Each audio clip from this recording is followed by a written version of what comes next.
Assalamualaikum warahmatullahi wabarakatuh.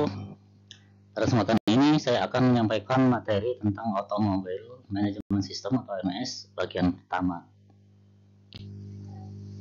Bagian pertama ini mengupas requirement umum AMS yang merupakan sistem real time atau waktu nyata, yakni sistem yang sangat terkendala waktu. Jadi data harus diolah segera mungkin dan hasilnya pun harus disampaikan segera mungkin. Oke, masuk ke fungsi utama. Fungsi utama sistem ada 4, yaitu kendali jelajah. Sistem mengendalikan pedal gas agar mobil berjalan dalam kecepatan tetap pada mode jelajah. Dalam hal ini, si pengemudi bisa melepaskan istilahnya injakan pedal gasnya dan diambil alih oleh sistem.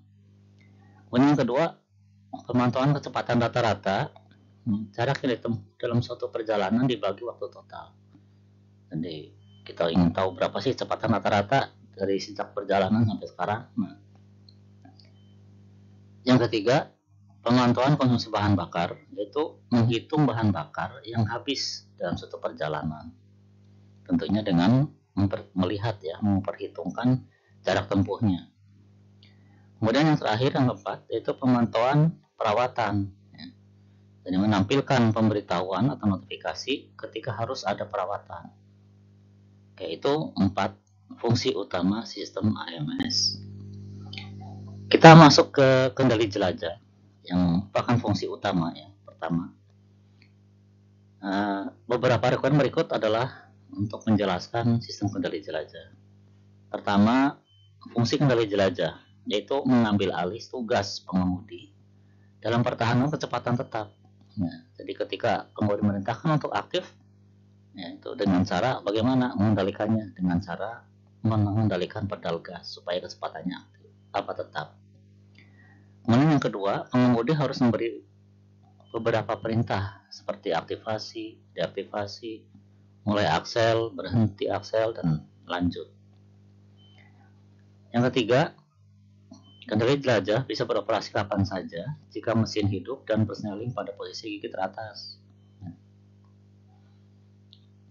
Requirement yang keempat, ketika pengemudi mengaktifkan, yaitu dengan menekan tombol aktivasi, sistem memilih kecepatan saat itu dan kecepatan minimalnya misalkan 33 mph, yaitu 30 mph misalkan, yaitu mil per hour atau mil per jam, dan mempertahankan kecepatan yang dipilih tadi ya, atau istilahnya kecepatan yang dikehendaki saat itu.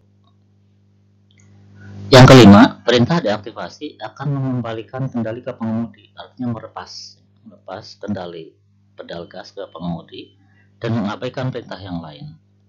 Dan nggak ada artinya perintah yang lain jika perintah deaktivasi diberikan oleh pengemudi. Kemudian yang keenam, perintah mulai aksel akan menyebabkan sistem percepat mobil pada percepatan yang nyaman. Jangan sampai terjadi hentakan yang tidak nyaman. Sampai ada perintah berhenti aksel kalau sudah mencapai kecepatan yang diinginkan, kecepatan baru yang diinginkan. Dan kemudian nanti sistem akan pertahankan kecepatan di posisi kecepatan yang baru saat itu. Yang ketujuh, perintah lanjut atau resume menyebabkan sistem mengembalikan kecepatan saat dipilih sebelum terjadi pengereman atau perubahan posisi persneling. Ini terjadi pada kasus ketika sedang mode jelajah, kemudian pengemudi menekan pedal rem, mungkin akibat ada suatu gangguan misalnya di perjalanan, ada ancaman bahaya. Yang kedelapan, saat mode jelajah otomatis, pengemudi bisa menambah kecepatan dengan menekan pedal gas atau mengurangi kecepatan dengan menginjak rem. Misalnya ini kurang cepat, tekan aja pedal gas, kemudian nanti akan aktif di kecepatan yang baru. Nah, setelah pengemudi melepas pedal, sistem akan kembali aktif. Yang ke-10, kapan saja pedal rem ditekan, diinjak, atau persneling tidak di posisi gigi teratas, sistem harus inaktif atau tidak aktif. Kemudian yang ke-11, setelah itu jika pedal rem dilepas dan persneling masuk ke gigi teratas dan pengemudi menekan tombol lanjut atau resume tadi, sistem kembali aktif sesuai kecepatan yang dipilih terakhir. Jadi ada di posisi kecepatan yang baru.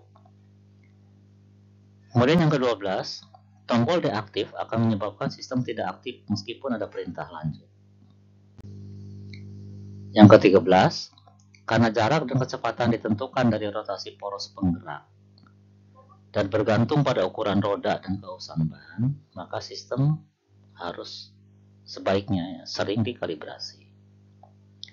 Untuk keperluan kalibrasi, ada perintah mulai mengukur mil, atau katakanlah mulai kalibrasi, dan berhenti mengukur mil, atau istilahnya berhenti kalibrasi. Yang 15, terakhir, saat kalibrasi, mobil harus dijalankan sejauh 1 mil. Kemudian berhenti, dan berikan perintah berhenti mengukur mil atau berhenti kalibrasi.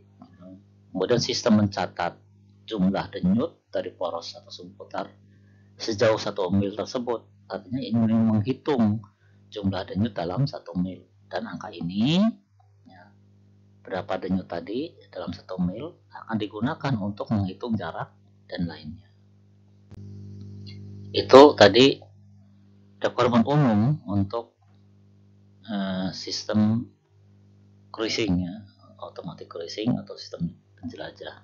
Itu terjadi apabila mobil bergerak lurus di jalan yang lurus, ya. Kemudian pengemudi ingin istilahnya bersantai agar kakinya tidak pegal dengan cara terus-terusan menginjak pedal gas. Berikutnya, fitur utama berikutnya adalah memantau kecepatan rata-rata. Yang perlu dicatat di sini adalah pertama, sistem harus bisa memberikan informasi kecepatan rata-rata ke pengemudi melalui layar display jika diminta tentunya. Dan yang kedua, pengemudi memberi perintah mulai perjalanan, dan nanti jika pengemudi meminta kecepatan rata-rata, sistem menampilkannya sepanjang mesin masih hidup sejak perintah tadi, ya, perintah mulai perjalanan tadi ditekan. Berikutnya, memantau konsumsi bahan bakar. Ketika tangki bahan bakar diisi, pengemudi harus memberi data volume bahan bakar yang diisikan hingga tangki penuh sejak pengisian terakhir, yang full tank juga. Yang kedua, sistem kemudian menghitung jumlah bahan bakar yang harus dipakai sejauh ini. Yang terakhir, atau memantau perawatan. Pertama, sistem harus memantau jarak tempuh dan memberi notifikasi ke pengemudi atau pemilik, misalnya bisa aja, berkaitan dengan perawatan sesuai jadwal berikut. Misalkan 5.000 mil, atau kalau di kita mungkin 5.000 km, 10.000 mil, 10.000 km, dan 15.000 mil atau 15.000 km. Nah, ini poin-poinnya. Ketika 5.000 mil, ya, penggantian pelumas dan saringannya. Kemudian untuk 10.000 mil, penggantian saringan udara. Dan 15.000 mil, servis besar. Ini kelipatan sebenarnya, ya. Jadi, yang kedua, sejak 250 mil sebelum mencapai jadwal perawatan yang seharusnya seperti yang tadi itu, misalnya 250 mil untuk mencapai 5.000, 250 mil untuk mencapai 10.000, dan seterusnya.